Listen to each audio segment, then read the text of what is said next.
Rajnagar extension को सीधा UP gate से जोड़ने वाला देश का पहला सिंगल पिलर पर खड़ा 6 लेन एलिवेटेड रोड बनकर तैयार हो चुका है। आज से गाड़ियां इस एलिवेटेड रोड पर फर्राटा भरती हुई नजर आएंगी। 227 सिंगल पिलर पर 6 लेन की 10.30 किलोमीटर लंबी इस रोड को बनने में 3 साल 4 महीने से ज़्यादा का वक्त लगा। इसको बनने में 1147 करोड़ रुपए की लागत आई। नवंबर 2014 में इसका निर्माण कार्य शुरू हुआ था। शुरुआत में इस रोड पर कार और दुपहिया वाहन ही दौड़ेंगे। भारी वाहनों पर रोक रहेगी। डिजाइन के हिसाब से इस रोड पर वाहनों की गति सीमा 80 किलोमीटर प्रति घंटा तय की गई है। दरअसल जिस दूरी को लोग 1 घंटे में तय किया करते थे, अब महज 8 से 10 मिनट में वो दूरी तय हो जाया करेगी। जर्नलिस्ट पुनीत के साथ Himanshu Sharma, news nation, Ghaziabad. CBSE paper leak मामले में नहीं थम रहा छात्रों का विरोध प्रदर्शन। आज सीबीएसई स्टूडेंट्स के विरोध प्रदर्शन को एनएसयूआई का भी साथ मिला। स्टूडेंट्स ने मानव संसाधन विकास मंत्री प्रकाश जावड़ेकर के घर तक मार्च निकाला और इस बीच इस मामले में सियासत भी शुरू हो गई। कांग्रेस की स्टूडेंट विंग एनएसयूआई भी छात्रों के प्रदर्शन में शामिल हुई। छात्रों के प्रदर्शन के चलते सीबीएसई दफ्तर के बाहर आरएएफ की तैनाती कर दी गई। स्टूडेंट्स ने दोबारा पेपर कराने के फैसले के विरोध में सीबीएसई प्रशासन के खिलाफ जमकर नारेबाजी की। इस पूरे प्रकरण में छात्र सीबीएसई पर सवाल उठा रहे हैं और ये पूछ रहे हैं कि इस पूरे मामले में उनकी गलती क्या थी और वो अब दोबारा पेपर क्यों दें।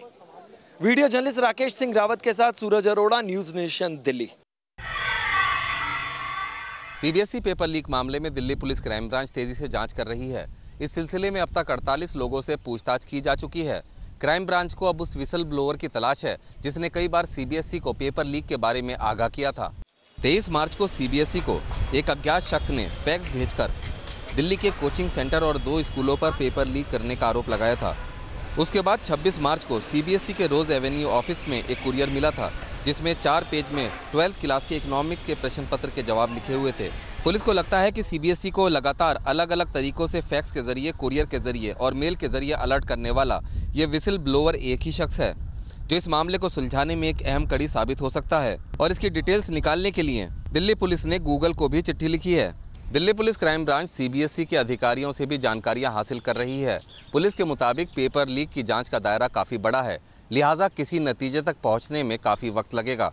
लेकिन अभी तक किसी को भी इस मामले में क्लीन चिट नहीं दी गई है। वीडियो जर्नलिस्ट अतुल राज के साथ रुमानुल्लाह खान, न्यूज़ नेशन, दिल्ली।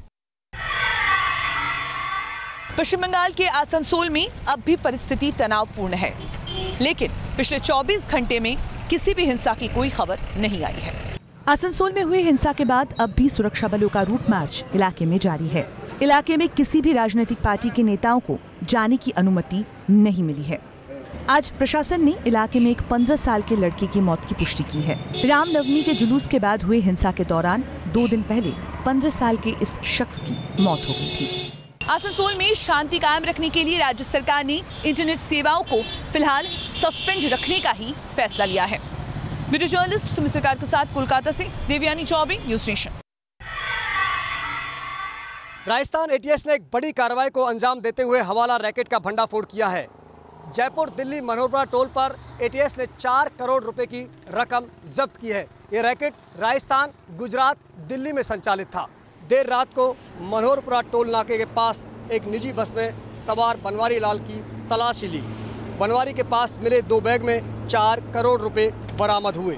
इतनी बड़ी मात्रा में नकदी लेकर ट्रैवल करने वाले भीलवाड़ा निवासी बनवारी लाल को हिरासत में लेकर पूछताछ की गई तो उसने रकम दिल्ली के चांदनी चौक से भीलवाड़ा होते हुए गुजरात ले जाना बताया। एटीएस के ऑपरेशन से पहले एटीएस के पास ये सूचना थी कि बड़ी मात्रा में पैसा आतंकी संगठनों को सप्लाई होने जा रहा है, मगर आरोपी बनवारी से पूछताछ के बाद यह पैसा हवाला का निकला। मगर अभी एटीएस के जाल में छोटी मछलियाँ ही फंसी हैं, बड़े सरगनाओं की तलाश जारी है। लिहाजा इस बात से इनकार नहीं किया जा सकता कि इतनी बड़ी रकम का संबंध किसी आतंकी संगठन से भी हो सकता है। वीडियो जर्नलिस्ट महेश शर्मा के साथ लाल सिंह फौजदार, न्यूज़ नेशन, जयपुर। यूपी सरकार के पूर्व मंत्री और वरिष्ठ समाजवादी पार्टी के नेता आजम खान की मुश्किलें बढ़ सकती हैं। एसआईटी ने जल निगम भर्ती मामले में जांच रिपोर्ट शासन को सौंप दी है। पूर्व मंत्री आजम खान पर आर्थिक अपराध शाखा ने केस चलाने की सरकार से अनुमति मांगी है। आजम खान पर समाजवादी पार्टी सरकार के कार्यकाल में जल निगम में भर्तियों में गड़बड़ी करने का आरोप लगाया गया है। दरअसल समाजवादी पार्टी शासनकाल में कैबिनेट मंत्री रहे आजम खान जल निगम बोर्ड के चेयरमैन भी थे। साल 2016 में 122 सहायक अभियंता, 853 अवर अभियंता, 335 नैतिक लिपिक और 32 आशु लिपिक समेत 1300 पदों पर भर्तियां की गई थी। भर्ती के लिए वित्त विभाग से अनुमति नहीं ली गई थी। सरकार के बजाय जल निगम के अध्यक्ष के स्तर पर ही भर्ती को मंजूरी दी गई थी। शासन को दी गई रिपोर्ट में ये साफ किया गया है कि भर्तियों में मनमानी जमकर की गई है और अगर ऐसा है तो आने वाले दिनों में आजम खान की मुश्किलें काफ़ी ज़्यादा बढ़ने जा रही हैं। साथ ही उत्तर प्रदेश में सियासत भी इस मामले को लेकर काफ़ी गर्माएगी। लखनऊ से वीडियो जर्नलिस्ट अमित सिंह के साथ Ratheesh Trivedi, news nation. Baggage handling system fail होने की वजह से दिल्ली एयरपोर्ट पर अफरा तफरी का माहौल हो गया और कई लोगों को उनके अपने बैगेज नहीं मिल पाए। लगेज हैंडलिंग सिस्टम की खराबी के चलते सैकड़ों पैसेंजर्स को उनके सामान नहीं मिल पाए और दिल्ली से जयपुर, दिल्ली से भोपाल, दिल्ली से लखनऊ और दिल्ली से देहरादून जैसी तमाम सेवाओं में लोगों के सामान मिलने में दिक्कतें आईं। एयरलाइन में जेट एयरवेज और विस्तारा के सबसे ज्यादा मामले देखे गए। दिल्ली एयरपोर्ट अथॉरिटी की तरफ से कहा जा रहा है कि अब मामला सुलझा लिया गया है, लेकिन अभी भी कई पैसेंजर्स के ट्वीट के माध्यम से जानकारियां मिल रही हैं कि उनको अभी तक उनके बैगेज नहीं मिल पाए हैं। वीडियो जर्नलिस्ट चेतन शर्मा के साथ सैयद आमिर हुसैन, न्यूज़ नेशन, दिल्ली। कर्नाटक के मुख्यमंत्री सिद्धरामैया ने अपना चुनावी क्षेत्र बदला, कहा वरुणा के बजाय चामुंडेश्वरी से लड़ेंगे चुनाव। कर्नाटक में चुनाव 12 मई को होने वाले हैं और कांग्रेस फिलहाल अपने उम्मीदवारों की सूची तैयार कर रही है, लेकिन मुख्यमंत्री सिद्धरामैया ने सूची जारी होने से पहले ही ऐलान कर दिया है कि वो इस बार चुनाव मैसूरू की चामुंडेश्वरी सीट से लड़ेंगे। सिद्धरामैया चामुंडेश्वरी सीट से 7 बार चुनाव लड़ चुके हैं, जिसमें से 5 बार उन्हें जीत हासिल हुई है। Yasir Mushtaq, News Nation, Bengaluru.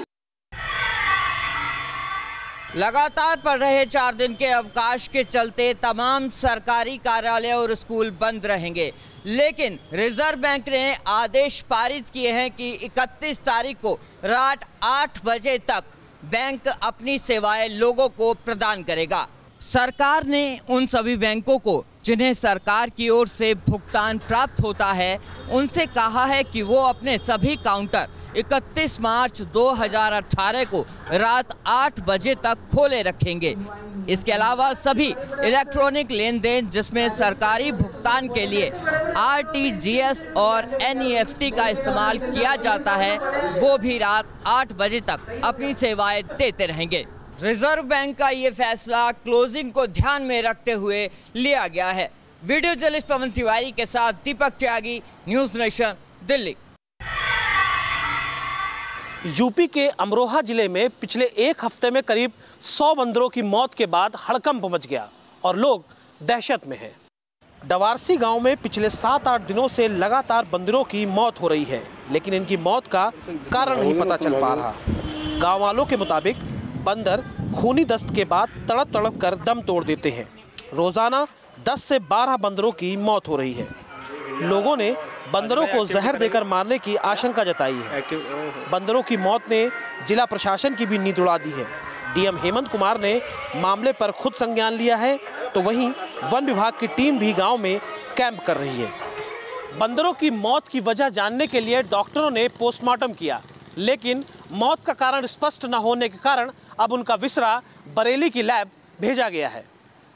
Video journalist Puneet Pandey के साथ अमित सिंह, न्यूज़ नेशन, अमरोहा।